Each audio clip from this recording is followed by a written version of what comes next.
Pues damos la bienvenida al doctor César Sea, defensor del pueblo en la zona 6. Doctor Sea, muy buenos días. Quisiéramos iniciar tratando sobre la reorganización de la Defensoría del Pueblo, entidad a la cual usted se pertenece. Lo han puesto también como uno de los procesos que ha llevado adelante el Consejo de Participación Ciudadana y Control Social. Entendemos que hay unos 12 candidatos para ocupar la Defensoría del Pueblo a nivel nacional. Cuéntenos cómo se están desarrollando las cosas mientras tanto. Bueno, la Defensoría del Pueblo ha tomado su ruta independientemente de lo que suceda a nivel del concurso para el Defensor del Pueblo que será nominado en los próximos días en este proceso de selección. Nosotros seguimos trabajando en lo que nuestra defensora del pueblo nos ha dicho, pues atendiendo las necesidades de los sectores de la ciudadanía, sin importar frente a qué institución tengamos que interponer nuestras acciones, es decir, con una absoluta independencia, cumpliendo con el mandato constitucional que tenemos y también con el mandato legal que nos da la ley orgánica de la Defensoría del Pueblo.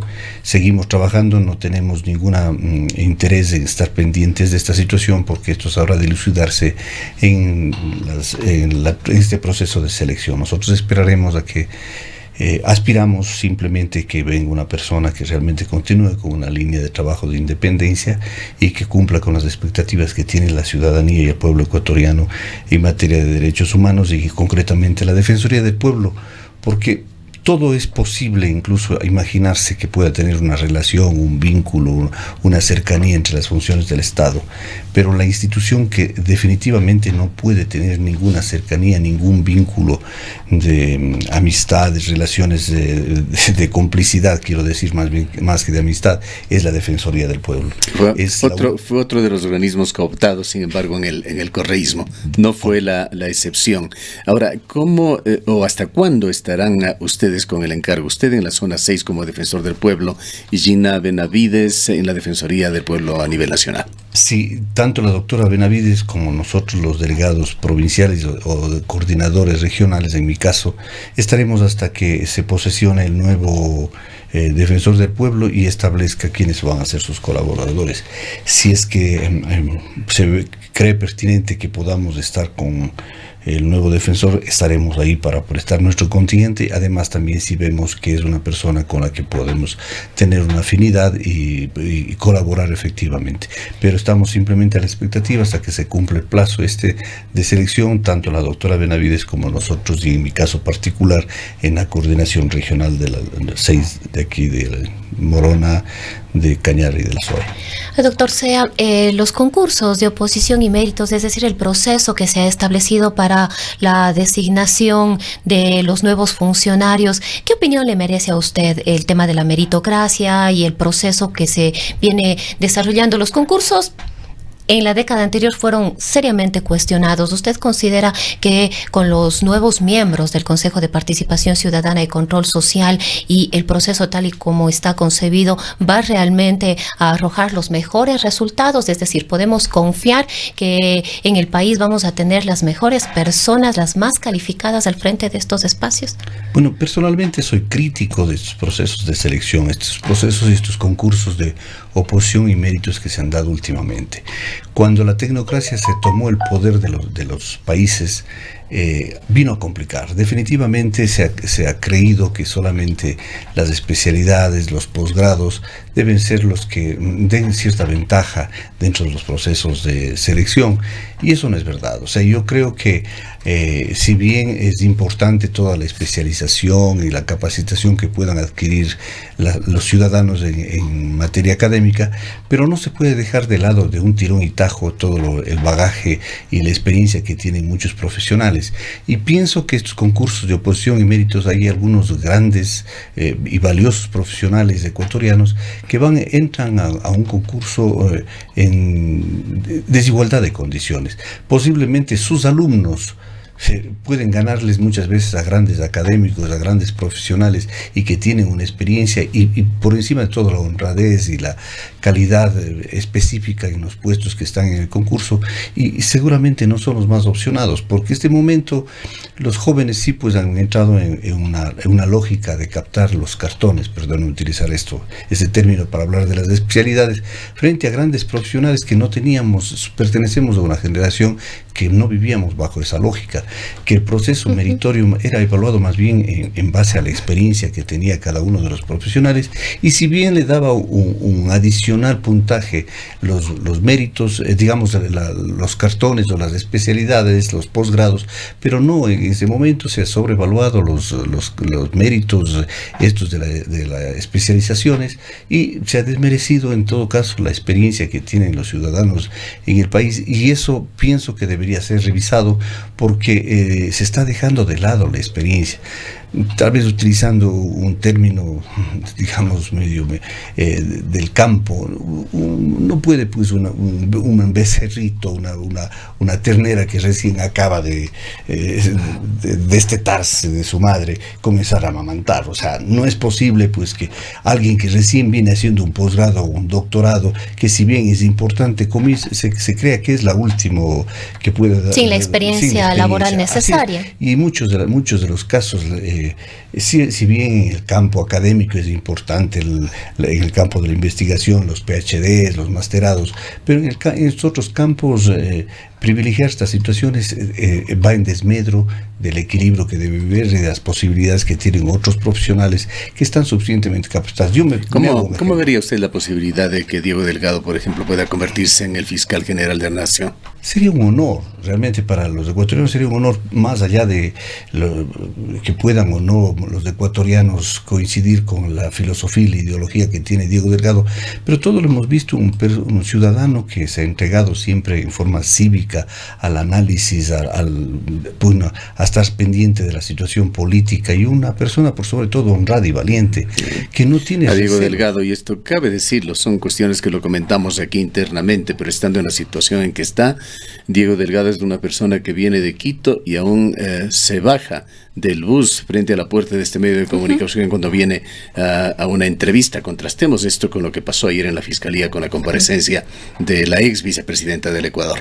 Exacto, o sea, es un ciudadano que le vemos siempre de a pie, un hombre sencillo y una potencia en el campo del conocimiento, una memoria prodigiosa y una persona que tiene una experiencia vasta, que podría ser un candidato ideal, pero en este momento mismo, pues no sé si el doctor Delgado tenga estos posgrados, el PhD, los masterados, que les dan una ventaja a jóvenes que seguramente muchos de ellos pueden no haber ni ejercido la profesión, pero como tiene estos cartones ya le llevan una ventaja a un ciudadano que sería para el Ecuador un honor realmente tenerle como fiscal general de la Nación. Para los cuencanos ni se diga, sería algo tan honroso que llegue el doctor Diego Delgado, al cual le conocemos como un ciudadano honrado, honesto y por sobre todo capaz y valiente. En su concepto, ¿qué grado de maniobrabilidad tienen estas comisiones ciudadanas en el proceso de selección como para sopesar o gravitar en estos temas? Yo lo veo difícil porque existen reglamentos al respecto de lo cual no pueden salirse las comisiones. Esto de los posgrados es una ventaja directa, me parece que nos decía el propio Diego Delgado de un 15% en el un PhD le da una son puntajes importantes. Que puede ser definitivo. Definitivo. Entonces, estas comisiones lo que tendrán que sujetarse a los reglamentos estos de concursos y oposición y méritos que se dan, pues, y no le queda más que actuar así. No digo que las comisiones estén mal, sino que este sistema implementado por los tecnócratas que se creen... Es más bien tal y como está concebido el proceso. Exactamente. Yo creo que si bien los tecnócratas tienen su razón de ser, porque son los que están en el mundo científico, etcétera, pero hay otras cosas que también tienen que ser valoradas, y en el caso específico de los concursos de oposición y méritos la experiencia tiene que ser, y la experiencia y otros plus que tiene un ciudadano debe ser evaluados y no solamente darles una ventaja sobredimensionada, insisto, a todo lo que son las especialidades. Eso me preocupa y esperamos que en todos estos concursos lleguen las personas idóneas, pero siempre tenemos la duda por estos reglamentos que de pronto están maniatando o limitando las posibilidades ciertas de poder concursar o participar ciudadanos que no nos pertenecemos a una época con la lógica esto de los cartones y de las especialidades. Vayamos, doctor Sea, a la labor que usted viene cumpliendo como defensor del pueblo. ¿Cuántos meses está a propósito? Yo estoy desde el mes de julio. ¿Qué ha sido lo más emblemático que usted ha tratado? Y coméntenos sobre todo con respecto a aquellas situaciones o casos que se encuentran actualmente siendo ventilados o mereciendo un seguimiento desde la Defensoría del Pueblo en la zona 6. Bueno, lo que más nos preocupa es la situación esta centralista que se ha dado en el país.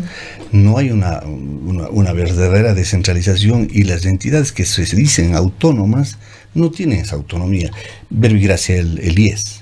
Ahora mismo estamos permanentemente, cada 15 días o cada cierto tiempo estamos presentando medidas cautelares, incluso para favorecer el trabajo de los mismos funcionarios del IES, porque no pueden, en el campo médico, no pueden conseguir medicamentos que necesitan para sus pacientes, porque sus médicos especialistas del seguro recetan estos medicamentos, pero no pueden ellos conseguirlo porque no están en el cuadro básico. Y el cuadro básico es el Ministerio de Salud el que ha impuesto, y para lograr que... Pero es increíble que eso se convierta en un limitante que imposibilita la compra de medicamentos. Esto es un poco jugar el papel de Dios, es decir, yo permito que se utilice tal o cual cosa. Estamos hablando de vida, de salud, de seres humanos. Eso es lo preocupante. Claro, quizás la situación se agrava mucho más cuando hay gente que probablemente sí tiene la posibilidad de acceder a estos medicamentos de forma privada, es decir, adquirirlos.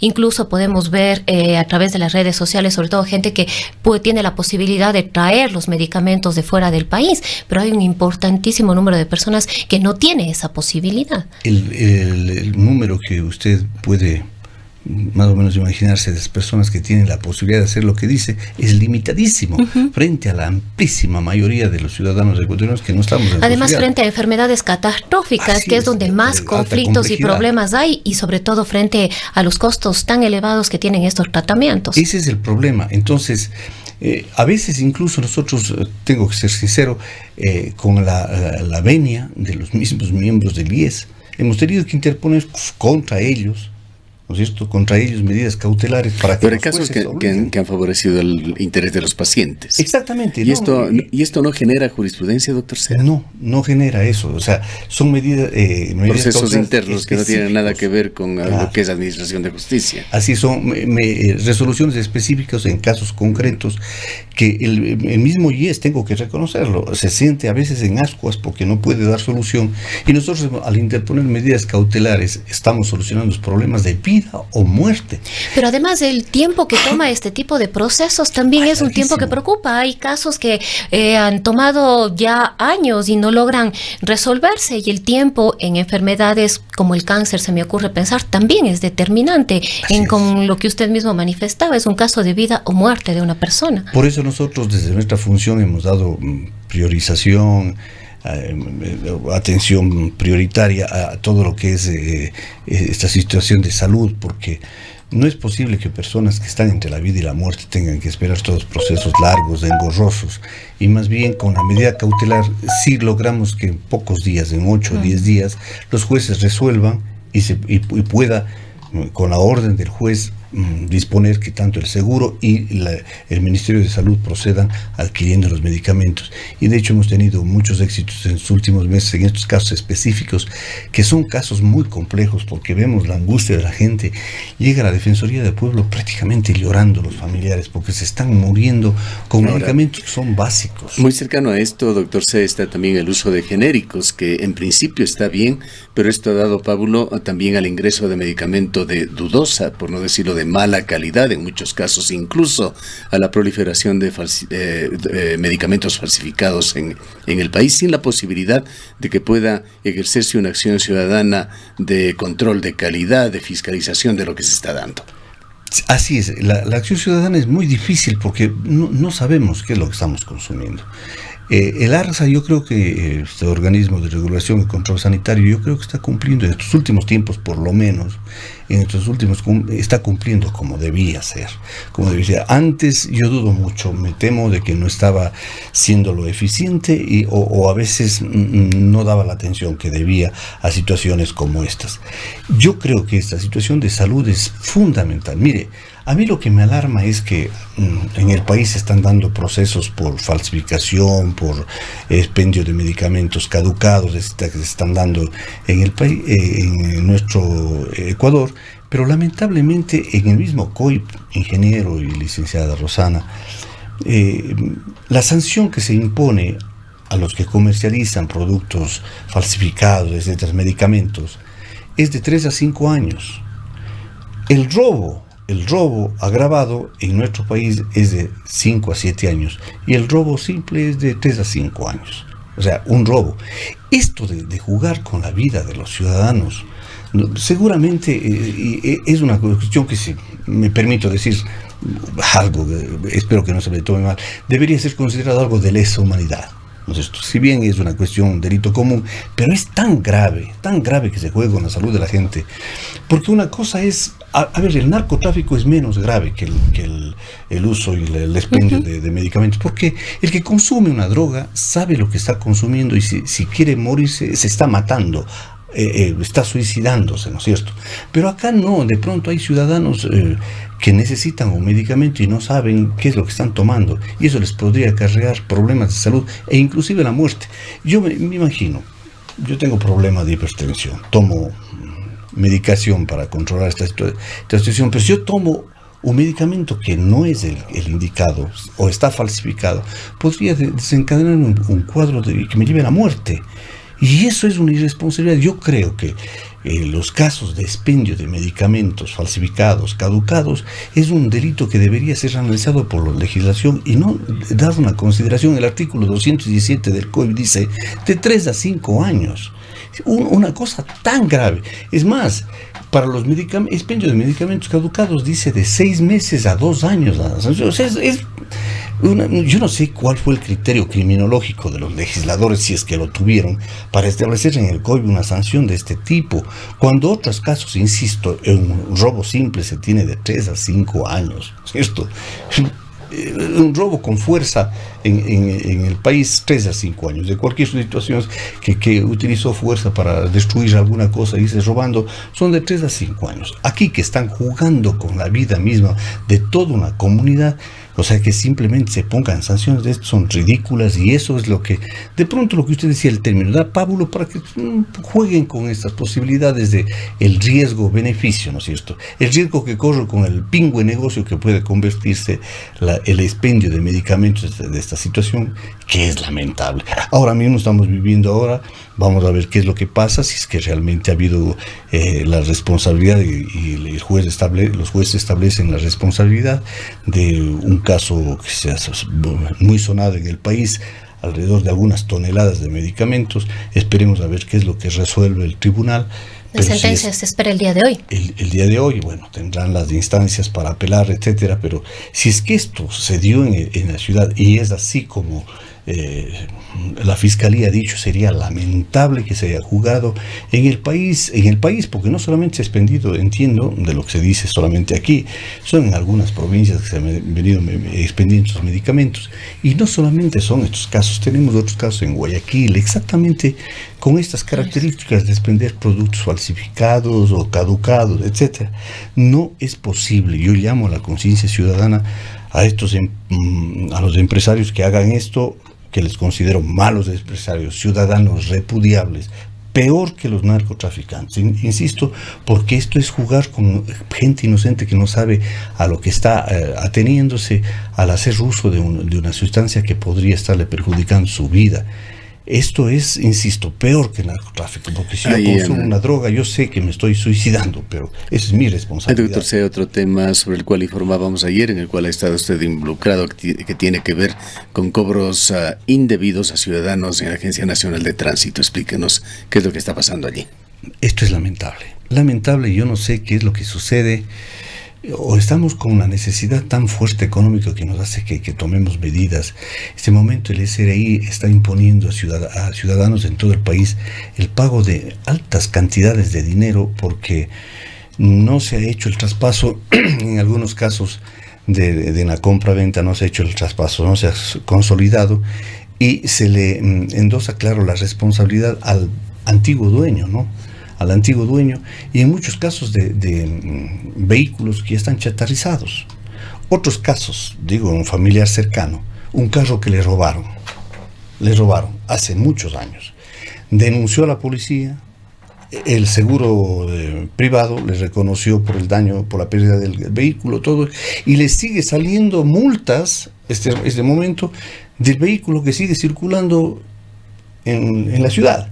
O sea, para cobrarles si son eficientes, ¿no es cierto? Pero ¿cómo además que vendrán prohibiciones seguramente, pues para ciertos trámites se requieren certificados de no deber al fisco.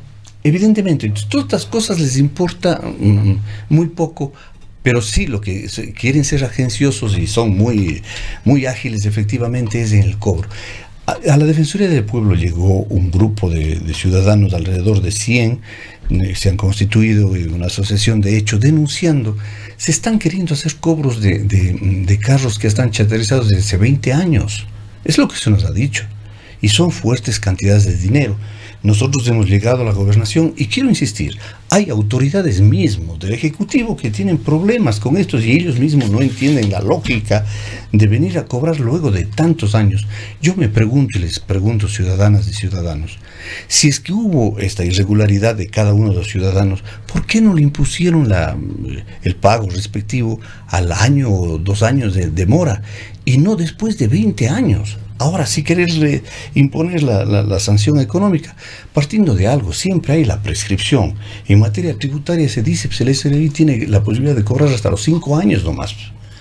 Pero no, ahora se les ha ocurrido que tiene que pagar casos, insisto, de vehículos de hace 20 años. Y lo peor es que también se le está imponiendo estas sanciones, estas multas, estos recargos a ciudadanos que tienen vehículos que ni siquiera transitan en la ciudad, son cuadrones, estos juguetes que se tienen y también tienen que estar matriculados y desde hace no sé cuántos años, so pena de que tengan que pagar estas multas.